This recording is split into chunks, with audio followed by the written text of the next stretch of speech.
there, everybody in video land. My name is Glen here with the proud owner of Good Works Auto Repair in sunny Tempe, Arizona. And today, I got a big caution, just blinking in bright red letters in my head because we had a 2005 Toyota Avalon come in today, and the thing was 3.5 quarts low on oil. The oil light was on, the engine was ticking, and I figured, hey, I better check the oil here. We just pulled it in to the bay, checked the oil, 3.5 quarts low, and underneath the valve cover, where you put the oil in the vehicle, there was sludge. I literally looked like I took axle grease, and I'll give you another shot of it off of my camera in just a minute.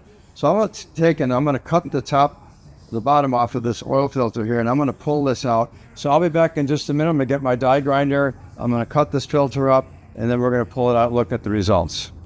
All right, so we're back, and this is the top that came off of the filter. I'm going to go ahead and pull the rest of the filter element out of this thing. So just bear with me here. So I want you to see what happens when you don't change your oil like you're supposed to. As you can see, there's a pleated insert in here, and all those pleats are made out of a special paper. And that special paper actually catches all of the debris. This thing literally breaking into pieces as I'm trying to take it out. I'm going to hold it over the trash can here. Break this piece of metal off so I don't cut my fingers. Okay. And I'm going to turn this upside down. You see there's still some oil in there, but the oil starts to bypass. It's not even getting filtrated anymore.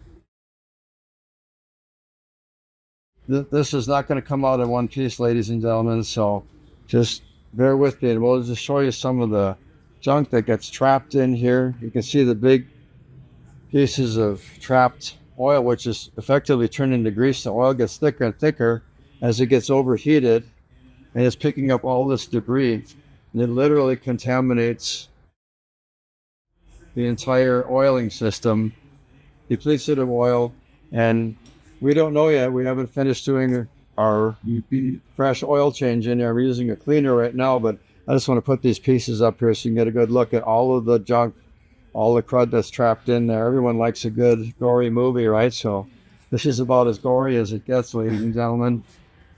Someone who didn't change their oil. Our records showed on Carfax that this vehicle had not had an oil change in 13,000 miles.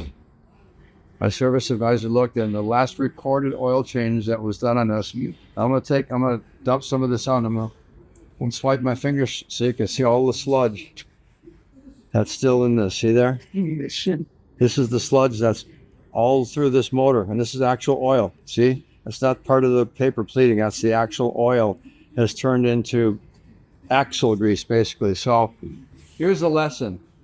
Change your oil every 5,000 miles. When you have an older car with high miles, you want to change it probably every 3,000 miles. And keep your eye on it. I mean, these engines, they do tend to burn oil as they get older. And so you should be checking your oil if you know you're burning oil. And I'm going to show you one little trick that you can do. And I'm going to go see, we're going to go into the car right now. And we're going to see if it's been burning oil. So hold on, and I'll be right back. The easiest way that you could check to make sure that your car is or is not burning oil, get down here on one knee or both knees, whatever. You reach down in there, and here's the tailpipe.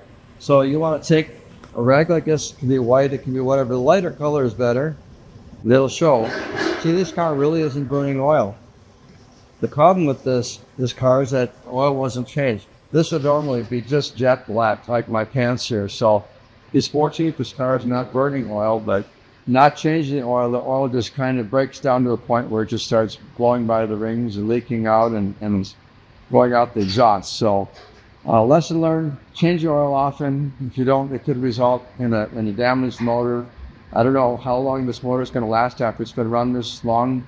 I don't know how many miles since it would run really well, but hopefully we can salvage it and it won't be a problem in the future. Thanks for watching.